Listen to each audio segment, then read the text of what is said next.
This is the Man in a Room podcast. It's just a prank, bro. It's just a prank. We've all seen those prank videos online, haven't we? Those ones where somebody is just winding up their friend by doing something like just something silly just to make their day just a little bit like, oh, that's a bit surreal, isn't it?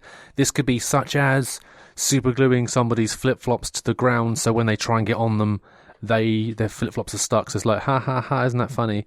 Or like the one where, you know, they kidnap their best friend and pretend to execute them in front of them, this stuff. That is a genuine prank. Actually, no, that wasn't a genuine prank. It was a prank. It was a social experiment, just to see what would happen. No, you staged this in ridiculous prank, and it wasn't funny at all. It wasn't even remotely. I didn't even chortle. I'm more of a simple kind of person who likes simple humour, and I have to admit, I do enjoy a bit of a wind-up occasionally. I'm not a prankster by any stretch of the imagination. I'm more of a person who just likes to wind people up slightly, just a little bit, just because if you go too far, they won't believe it. And one of the best wind-ups I've ever done in my entire life was when I was out shopping with my brother once. So basically the story goes, we were in this shop, and they had all these like windows at the front, and they were slightly tinted. It's obviously to stop the sun literally just blinding all the shoppers in there, because it's quite, you know, during the summer, it's quite a sunny place to be, so they have this shaded so you don't get blinded whilst you're just perusing their wares, you see.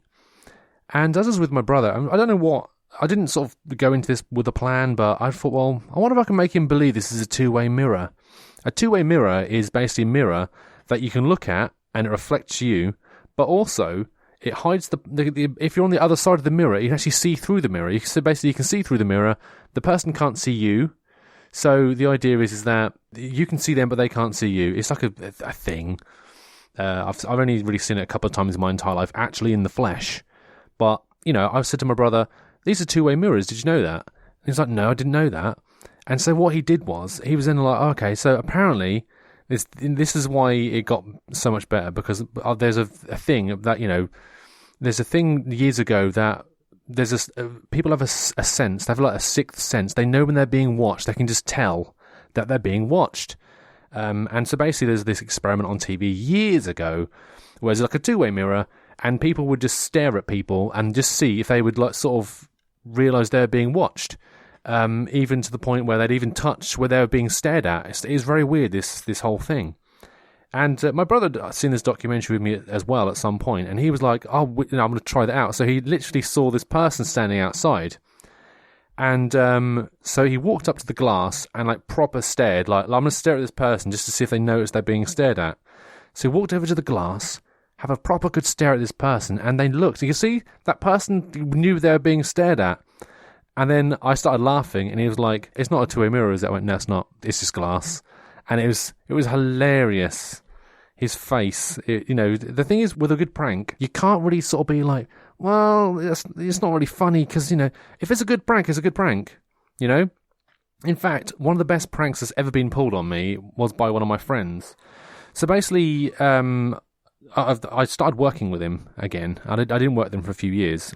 But what he did was, he went round the workplace and was just telling people that my name was Chris, because he thought it'd be really funny. So he was basically going around telling people, oh, you remember Chris? You know Chris? He used to work here, Chris. You know Chris? And he's basically just saying my name was Chris and confusing a lot of people. You know, there's not much to... It's not hilarious at that point, you know. It's just like, oh, you know, oh, who's Chris? Oh, you mean him? Okay, yeah, fair enough. And then the thing is that there were people who didn't know who I was. So he was going around telling people my name was Chris, and they didn't know any different. So when they saw me, they just greeted me as Chris. Now, why this is the best prank ever, because it's quite a simple thing. 8 months down the line, no joke, it's been 8 months, and people are still calling me Chris. And honestly, it has to be one of the funniest pranks that's ever been pulled on me. Just for the longevity of it. 8 months I've been enduring being called Chris. Alright, Chris? It's like, how are you getting on today, Chris? No, my name isn't Chris. I mean, do you know what? Just call me whatever you want, I don't care. Anything beginning with a C, happy with that, it's fine. And this has now been going on for months, and it's got to the point now where it's like, I just accept my name's Chris. It's like, yeah, she just call me Chris. Call me Chris, it's fine, not a big deal. And yeah, I don't know how I'm going to get round that whole getting stopped being called Chris. Like I've corrected people so many times, and they're like, okay, next day, all right, Chris.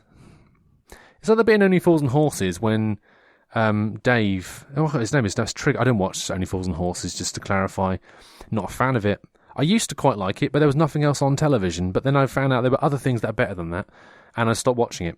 And apparently that makes me some sort of weird social oddity. But anyway, there's a scene, there's a guy called Trigger, and he always calls Del Boy's brother, Rodney, Dave. And then at some point, like, he's like, yeah, I know your name's Rodney, but I'll just call you Dave, or whatever, something like that. I don't actually know. It probably was done a lot funnier, and then probably Del Boy fell through the bar, and everyone laughed. So, you know, then the chandelier fell down, and then Grandad said something funny, and then Uncle Albert was talking about his war stories, and then they became millionaires. And then the show, Yep. So basically, I'm Rodney from Only Fools and Horses, apart from I'm not, and rather than being called Dave, I'm being called Chris. Who is the man? Where is the room? It's some guy you've never heard of, in a room you've never been in. For more information, head over to maninaroom.co.uk.